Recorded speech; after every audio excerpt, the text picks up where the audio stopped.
Her life, Jodi Arias was sentenced to a lifetime in prison without the possibility of parole. Mourning of her deceased ex-boyfriend, Travis Alexander, was heard throughout the courtroom by his loved ones through their last words to Arias. Hillary Clinton formally announced her run for the 2016 presidential election this past Sunday. As her 2008 presidential campaign focused solely on her accomplishments, she decided to take a different approach to her campaigning this year.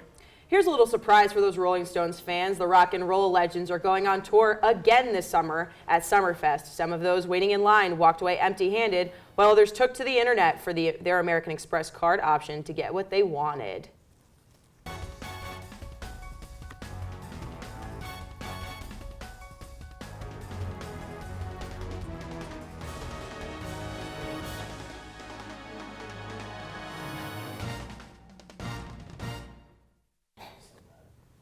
Wake up, Susquehanna. I'm Brianna Murphy. And I'm Samantha Torino. Let's get straight into the breaking news. Jodi Arias has been sentenced to a lifetime in prison without the possibility of parole. Arias has been found guilty in May of 2013 for the murdering of her on-off boyfriend, Travis Alexander, 5 years prior. Because two previous juries were unable to decide whether or not she should receive the death penalty, the final sentencing decision was up to Judge Sherry Steffens at today's hearing. Steffens has to rule on whether Arias would serve her natural life in prison or have the possibility of parole after 2 years. As for the presidential election, yes, you've heard it correctly, Hillary Clinton will be running for president yet again in 2016. Clinton released a campaign video just yesterday that features a group of Americans talking about preparing for different life events. I'm getting ready to do something. I'm running for president, Clinton says. Clinton also tweeted the announcement, sharing her campaign website with followers and unveiling the campaign's new logo. Greek Week is underway here at Susquehanna University with its biggest event still yet to come. At the end of the week, to others, it might be known as Greek Sing or Greek Dance, but to here and the fellow Greek community members here at SU, it's known as Air Band, the most competitive event of yet. So head on over to Weber Chapel at 8 p.m. on Friday to see the Greeks dance their way to the top. In other events, a presentation on students' rights was held in Isaacs Auditorium in Cybert Hall March 18th. Let's take a look. As part of Susquehanna University's Community Week, PRSSA brought in Mary Beth Tinker, a students' rights activist, to speak to students regarding their First Amendment rights. Here are a few excerpts from her inspiring speech. There have been about 1,000 soldiers killed by then in Vietnam, that Christmas, 1965. As we lit the Yule candles and my dad would read to us from the Bible. But on TV, we didn't see love, we didn't see brotherhood. We saw the adults of the world killing and bombing. They decided, what if we take some black armbands and we just wear them to school? And this will be our message that we're mourning for the dead. The news found out about it. They came around to the house. Some people in town were really, really mad about what we had done. And they started sending us hate mail, and they started getting on the radio and threatening our family. And then they threatened to bomb our house even. We got the privilege of speaking privately with Mary Beth after her presentation. It was crazy. I mean, when we wore the armbands to school, there were just a few of us, I think about 7 kids, and we had no idea it was going to be such a big deal.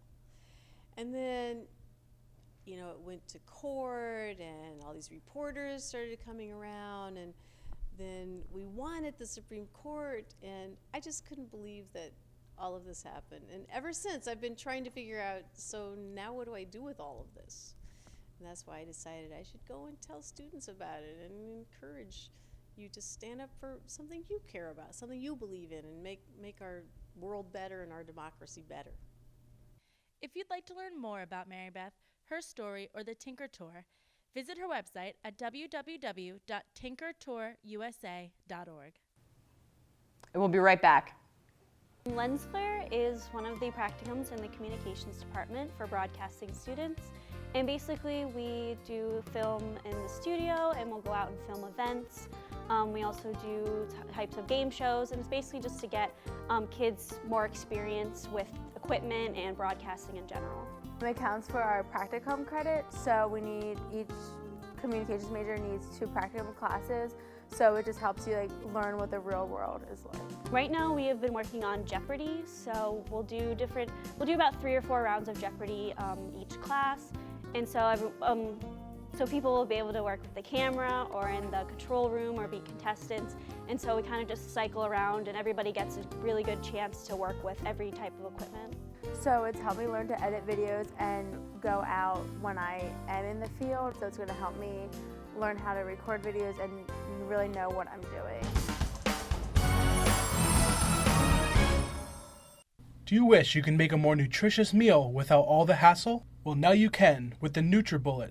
Just put in all your natural ingredients like fresh fruit, yogurt, and flaxseed, and add just a little bit of water.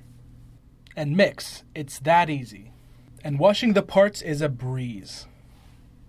The NutriBullet comes with 2 unique mixing blades, the 16-ounce cup and the ready-to-go cup, all for just 3 payments of $29.99. Just $29.99. Call the number on your screen for details.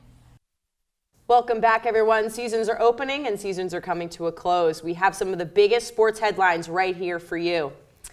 In the NBA, Isaiah Thomas of the Boston Celtics and Tim Duncan of the San Antonio Spurs were named the NBA's Eastern and Western Conference Players of the Week for their efforts in their games from April 6th to April 12th.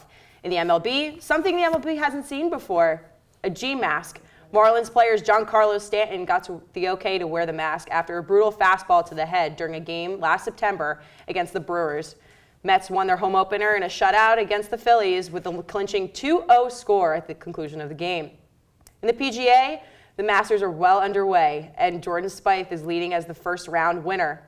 In Susquehanna, men's baseball came to a close call during the Moravian Greyhounds this past Sunday afternoon, trailing 9-4 during the 5th inning. However, they came out in the 9th inning with a few walks and a sacrifice fly. They traveled to Albright on Tuesday. Women's softball came out with a win to start their doubleheader against Moravian, but unfortunately fell to the Greyhounds in a close 5-4 loss.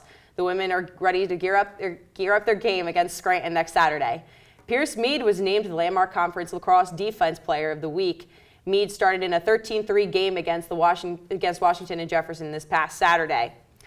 And another wonderful program here on campus is the men's club lacrosse team, which started during their 2013 season. Let's take a look at some of the progress the leaders of the team. I had the pleasure of sitting down with Susquehanna Club Lacrosse captain and president Anthony DePaula, along with the team's goaltender Decker Dupe. These 2 club lacrosse players were kind enough to inform us about the history of Susquehanna's young club lacrosse program, as well as the ins and outs of starting a fully student-run club organization. About 2 years ago, me and Eric Jacobs both wanted, after things not working out with the varsity program, wanted to continue playing lacrosse, and felt that the only real way to do that, and still compete too, that's the thing, is also the competition part. So we got started with that, started filling out paperwork and trying to get guys signed up and all that interest. At first there were about 10 of us, then it probably went up to almost 30. And then by the end of the year, we had like a core, maybe 20 guys. It takes a lot of effort to talk to different schools, to actually time manage everything that goes into it. There's a lot that goes into it that you don't know. Just with even just getting funding, creating budgets, talking to SGA, talking to different teams, talking to coaches, other administrators, a lot of other faculty at schools and at Susquehanna to get a lot of things done that you don't necessarily think about, which I had learned this year being the president. The only issue was always making sure you're turning papers into the right people and making sure you're filling out the right paperwork. So it's a lot of work with student activities. Then also, your student government also approves your budget, so you have to work with them. And then being a sport, you need field time, so that's, Mr. Finley, Coach Finley, who's in head of field assessment. So it's just going through different, talking to different people and going through different circles is the only real challenge that comes with starting a club or something like that.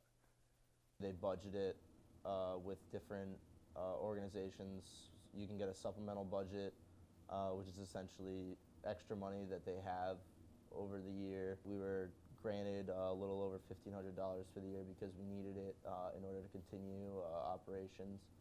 But I recently created a budget and that all clubs at this school do, along with hockey and other clubs of different natures.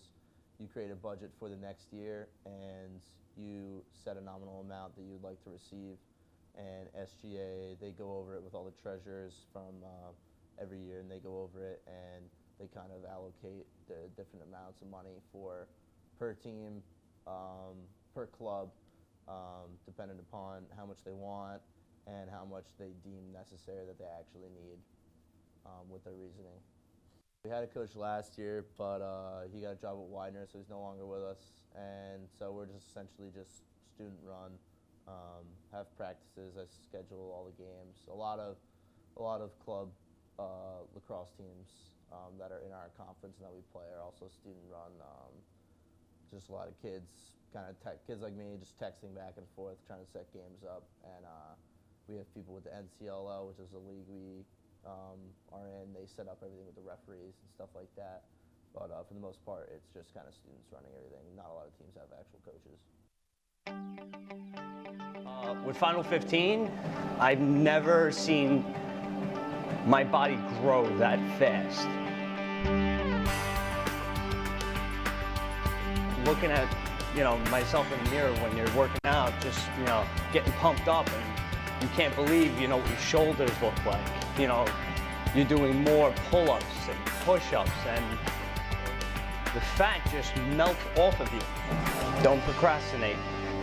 Do it.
Welcome back, everyone, on this lovely Tuesday morning. Bree, what do you have for us for this week in pop culture? Tell us. Well, Sam, let's get into this week's hot and cold topics on what's going on outside of the studio and beyond just Susquehanna. Starting off with a hot topic just for you. Justin Timberlake and Jessica Biel welcomed their newborn son into the world this past Saturday. This was Timberlake and Biel's first child together, named Silas Randall Timberlake.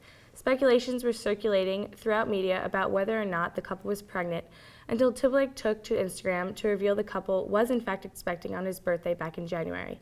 He says, "Thank you everyone for the B-Day wishes. This year, I'm getting the greatest gift ever. We can't wait. Hashtag boy or girl, hashtag you never know, hashtag we don't even know, hashtag we are taking bets." Ireland Baldwin, daughter of Alec Baldwin and Kim Basinger, is seen by her family as a non-stop partier. Seeing that her partying habits were an issue, she has confirmed her check-in to a rehab facility in Malibu, California for her treatment. She took to Twitter to explain the matter through numerous tweets. One in particular, Baldwin stated, "Apparently I'm in rehab for intensive partying, so I'm just going to lay low for a bit and maybe get some frozen yogurt." On to another hot topic, one that happened this past weekend. Coachella Weekend 1 ended, and there were celebs all over the place, some dancing music to their favorite artists, while some of their favorite artists decided to perform together, some way too close for comfort. Rapper Drake, 28, and Madonna, 56, shared an intimate moment on stage with a short mouth-to-mouth kiss at the event. Drake looked disgusted in numerous photos taken of performance, but later commented that he was not at all disgusted. Later, both performers Instagrammed the infamous photos to their own Instagram accounts. Justin Bieber got a little too intimate with Ariana Grande at her concert at the Forum in Inglewood, California last Wednesday night. This alleged fake tweet from Grande's sweetheart, Big Sean, stated, "This kid is about to learn not to touch my girl like that. Believe that." Later, Big Sean reported to media that the tweet was bogus and he is completely fine with the Biebs. You heard it correctly earlier. The legendary rock and roll group, the Rolling Stones, are back at it. Their debut at Summerfest is coming this summer in Wisconsin, and ticket buyers had a tough time in the 7-minute window to purchase their tickets to see the infamous group perform. Online at Ticketmaster.com and at the event itself. Maybe this is their last time, we don't know. Hopefully more shows to come. American Express cardholders had their shot to purchase their tickets for the event in a pre-sale that also was sold out at a short time after the tickets were released. Bree, that can't be it about celebrities in the news. We definitely have our own right here at Susquehanna. That's right, Sam. Let's take a look at one of our field reporters, Trey Bailey, and his discussion with student musician Johnny Culver about his accomplishments at Susquehanna University. Let's take a look. Thanks for being with us today. I'm here with Johnny Culver. For me, the first song that caught my attention with you is your cover of I Look to You by Whitney Houston, which currently has 49,653 listens on SoundCloud. What made you choose this song, and why do you think it became so famous? The engineer who worked at the production company I was signed to, he suggested that I needed a song that showed off my vocal skills. And that was a newer song around the time, so I got, in the studio and just recorded that one. And I think it's the most listened to just because it's Whitney Houston, and a lot of people love her. So, who was your inspiration as you went through your music career, musically and non-musically? The person I learned to sing from is my mom, just mimicking her, and then I'd say just people who use their voice. Growing up, so I listened to Mariah Carey, I listened to a lot of gospel artists like Mary Donald Perkin. Presently, it's probably Beyonce, John Legend, so yeah. Okay. So Johnny, what's a song you personally wrote that's your favorite? A song I did called You the One, my freshman year in college actually, and it's catchy, corny kind of song, but I love it. Okay, so talk about your time progressing through your music career in a rough city like Newark, New Jersey. What were some obstacles you had to overcome?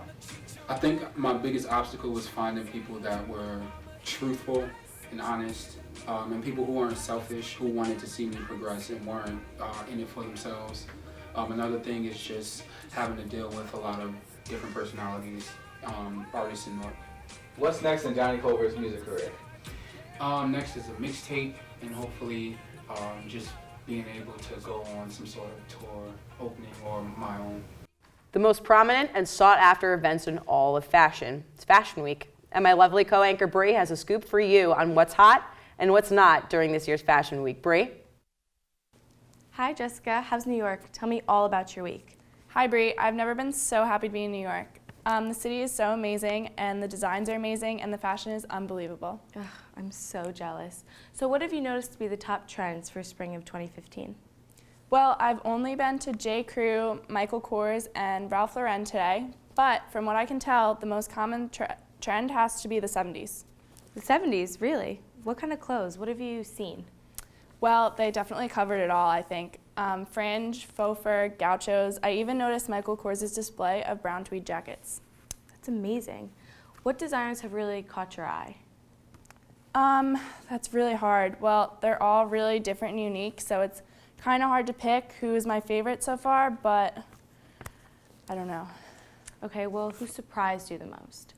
I definitely have to say J. Crew, I think. They did a great job of incorporating a pop of color into their designs, while at the same time keeping it classy and preppy, as they usually do, and it was super simple, but definitely drew a lot of attention. Cool. And I heard a lot of top models be walking the catwalk today. Is that true? That's absolutely true. I've seen a handful of beautiful models in New York so far, and there's ones like Kelly Fair, Amanda Murphy, and Kendall Jenner, who I heard will be opening the show for DVF. Wow, that's a gorgeous lineup. Well, Jessica, thank you so much for taking the time out of your day to talk to us, and we'll talk to you soon. Of course. Thank you. Bree. We're going to take a short break, but stick around. We have your local weather coming up, so stay tuned. Are you tired of greasy, fattening food? Do you want something fresh and healthy, but don't have the time to make a home-cooked meal? The new Greens to Go at Benny's has just the food for you. Pick from the menu or make your own salad or wrap. With crisp lettuce, fresh veggies, and over 11 dressings to choose from, there's something for everyone. Add grilled chicken, seasoned steak, broiled salmon, or tofu to complete your lunch. Now that you can get your greens to go, eating healthy isn't hard at Susquehanna. The Phi Beta Sigma Fraternity Incorporated, founded on the campus of Howard University on January 9, 1914. It's a fraternity that fulfills the duties of a business that obtains the pillars of brotherhood, scholarship, and service. Phi Beta Sigma is the best fraternity to ever step, the best fraternity to ever stroll, and the first fraternity to use the cane.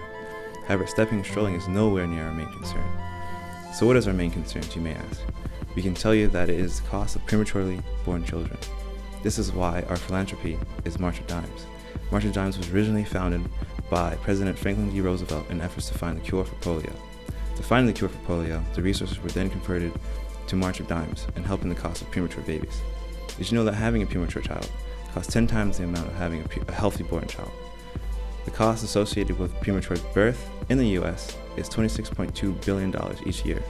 Let's come together today to help lower these costs for families. Take a stand with Phi Beta Sigma, and let's make a change. Welcome back to Wake Up Susquehanna. Let's take it on over to the Master of Meteorology, Nick Sterilakis, for our local weather. Thank you, Bree. I'm Nick Sterilakis. Here's the forecast for this week in Selinsgrove, Pennsylvania.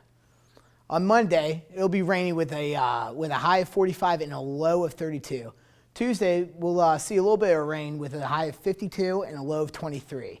Wednesday, you'll be able to go outside finally with a high of 58 and a low of 35. On Thursday, those pesky clouds will be back, but will be no rain with a low or a high of 40 and a low of 27. And on Friday, unfortunately, we'll see some more light rain with a high of 38 and a low of 22. That's the weather for you. Back to the studio with you, Bree. Thank you, Nick. Man, I miss that warm weather. Me too. I can't wait for summer to get here. There's been a handful of changes on campus this year, and I waited on the matter as I was curious to see what the feeling students had. Let's take a look. The college life.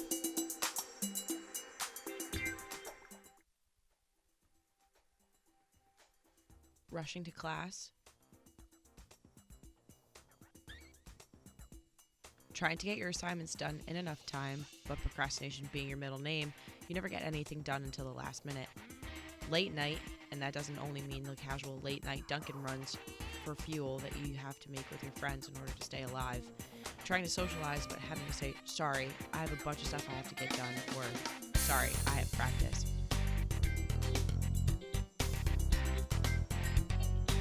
Being free to choose whichever career path, majoring in this, minoring in that, the choice is yours and the choices are endless. Paying the bills for your off-campus housing and actually paying bills, which your parents are shocked by. These are just some of the basic college fundamentals and problems that most college attendants face. For some college, life is easy. Congratulations if that was you. And for others that are still trying to figure that out, that's okay. Here at Susquehanna, you can find all those fundamental challenges on the academic scale and on the grander scale.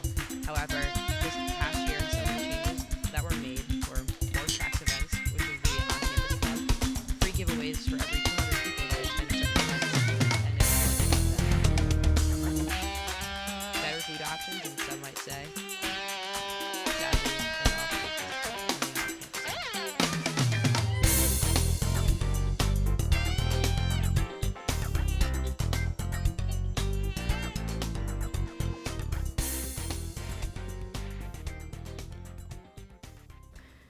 Thank you, Sam. Seems like off-campus housing is the hot topic on this one. From what I got, all students wanted that sense of freedom, and hopefully that changes during the years to come.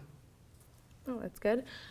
Another one of our very own field reporters took to SU campus to report on his many talents some of SU students have been showcasing in their very own original play. Students at Susquehanna University performed an original play this week centered around diversity. Susquehanna University hired an activist in residence to help them create the play. Well, the Activist in Residence spot is annual, so this is the 5th Activist in Residence, which is a series that comes out of the Center for Diversity and Social Justice. But this time, the person who came to campus as an actor and director created with students the first original production. Dale Shields was this year's Activist in Residence and is known for his acting and theater work, including appearances on Saturday Night Live and The Cosby Show. this person who came, Dale Shields, actually wanted to have students work with him for 3 weeks and create something. Then he described a little bit about what he wanted to do over the next 3 weeks, which was to work with them on a piece that would weave together different aspects of their writings, movement, dance, song, and a lot of things around identity and acceptance, and put this together into a creative work. Students from all different majors came to audition for the play named Up Susquehanna, Voices of Community. They range from business, biology, sociology, English, and all the way from first-year students up to seniors. So there were 15 students, ranged, all the way across classes, different academic majors, from different places, some from city environments, some from just outside of Selinsgrove. So it was a real good mix. Susquehanna hopes that the play will aid in the spreading of awareness and the issues surrounding diversity. Sometimes we think of, when you hear diversity, it's whoever it is that there's not a lot of. So it's black students, or it's gay students, or it's Chinese students.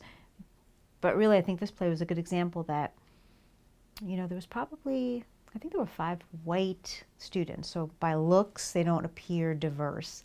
And I guess part of the message is that we really bring distinct experiences, and that's a form of diversity. And there's all kinds of invisible things we don't know about each other. Backgrounds like our economics, our religion, our sexual orientation. You're sitting in a room of people that are not like you, and we just don't get it half the time. We just don't know that. And so it's just encouraging an openness to learning about each other. And so I think this play was a real good example of that, because the cast was a very mixed cast in all kinds of ways, and so was the audience. So I think people are hungry for this kind of stuff.